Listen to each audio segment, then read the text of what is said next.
Hi welcome to Mithin's creations. ఈ వీడియోలో మనం బటర్ స్కాచ్ సాస్ అండ్ క్రష్ని ఇంట్లోనే సింపుల్గా 10 మినిట్స్లో ఎలా చేసుకోవాలో చూద్దాం. కొత్తగా కేక్ నేర్చుకునే వాళ్ళకి ఈ రెసిపీస్ బాగా యూజ్ అవుతాయి. నాకు బాగా యూజ్ అయ్యాయి. సాస్ కోసం 1/2 కప్ షుగర్ని తీసుకున్నాను. షుగర్ని మెల్ట్ చేసేటప్పుడు లో ఫ్లేమ్లో మాత్రమే పెట్టి మెల్ట్ చేసుకోవాలి. అలాగే తిప్పుతూ ఉండాలి.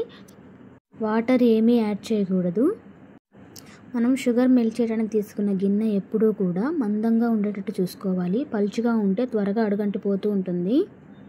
షుగర్ మెల్ట్ అవుతుంది కదా, షుగర్ మొత్తం మెల్ట్ అయ్యాక దీంట్లోకి మనం 2 టేబుల్ స్పూన్ బటర్ వేసుకోవాలి. నేనైతే డెలిషియస్ బటర్ వేసుకున్నాను. బటర్ మొత్తం కరిగేలాగా తిప్పుతూ ఉండాలి, అడుగంటకుండా చూసుకోవాలి. ఇప్పుడు దీంట్లోకి మనం 1 కప్పు విప్పింగ్ క్రీమ్ తీసుకోవాలి. విప్పింగ్ క్రీమ్ లేకపోతే మిల్క్ మేడ్ అయినా, కస్టర్డ్ మిల్క్ అయినా, లేకపోతే అమూల్ క్రీమ్ అయినా వేసుకోవచ్చు. 1 కప్ మాత్రమే వేసుకోవాలి. నేను ట్రోపికల్ విప్పింగ్ క్రీమ్ని వాడుతున్నాను. మనం ఫ్లేవర్ కోసం బటర్ స్కాచ్ ఎసెన్స్ని కూడా వేసుకోవాలి. మీ దగ్గర లేకపోతే స్కిప్ చేయొచ్చు.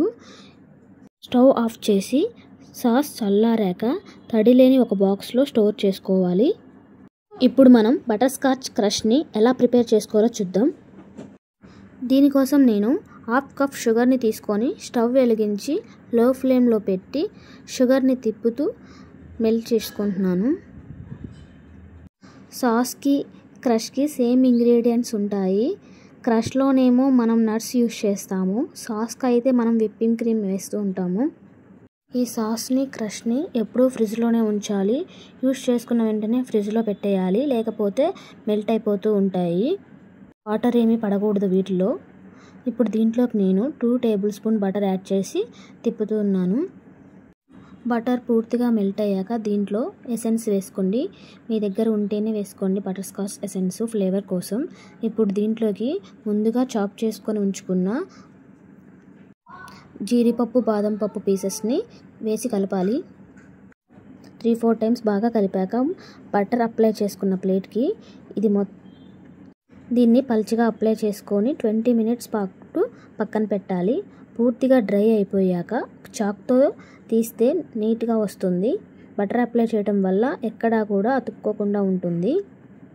ఇప్పుడు దీన్ని చిన్న చిన్న పీసెస్గా చేసుకొని మెత్తగా క్రష్ చేసుకొని తడి లేని ఒక బాక్స్లోకి స్టోర్ చేసుకొని ఫ్రిడ్జ్లో పెట్టుకుంటే 2 మంత్స్ వరకు ఉంటుంది. ఇది యూస్ చేసిన వెంటనే ఫ్రిడ్జ్లో పెట్టండి, లేకపోతే మెల్ట్ అయిపోతూ ఉంటుంది. నా ఛానల్లో నేను నేర్చుకున్న కేక్ వీడియోస్ని, బేకింగ్లో నాకు తెలిసిన కొన్ని టిప్స్ని మీతో పంచుకుంటాను. ఈ వీడియో నచ్చితే like and subscribe to my channel.